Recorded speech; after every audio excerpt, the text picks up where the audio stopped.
د چا چې د حضور مبارک په اوګو باندې سورلی کړي دا،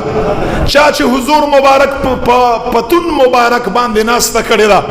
چا چې د حضور مبارک ژبه مبارک زبیخلې دا، چاله چې حضور مبارک سترګې خپل کړي دي، چاله چې حضور مبارک تندی خپل کړی دی،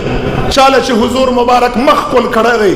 چاله چې حضور مبارک سر خپل کړی. او حضور علیه السلام به فرمایل دا د زما د دنیا دوه ګلونه دي، حسن او حسین مبارکان. چاله چې رسول الله مبارک لاسونه خپل کړي دي. څوک چې حضور مبارک ته دومره ګرانو چې حضور مبارک هغوی ته د مانځه سجده اوږده کړې ده،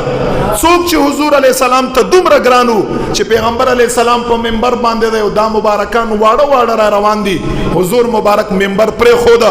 دوی یې راوخیسته. چا چې حضور علیه السلام مبارک اوږونه سورلي جوړه کړې ده، دغه ټول فضیلتونه او کمالونه چې چاته حاصل دي، د هغې یو نوم حسن دی او د بل نوم حسین دی رضی الله تعالی عنه. دی وجنه مونږ ورسره بې پناه مینه ده، مونږ ورسره بې پناه محبت دی، او مونږ د دې خبرې دعوه کړو چې چا چې د حسنین کریمین سره نعوذ بالله اهل بیت علیهم السلام سره نعوذ بالله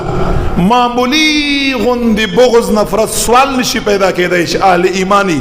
او اهل اسلامی، خو یو بدبخت انسان په زړه کې هدایت لري، دا خارجي انسان دی، دا گمراه انسان دی، دا د ربم دشمن دی او دا د رسول الله دشمن دی، هدایت لري. زمونږ د ایمان حصہ ده د حسنین کریمین.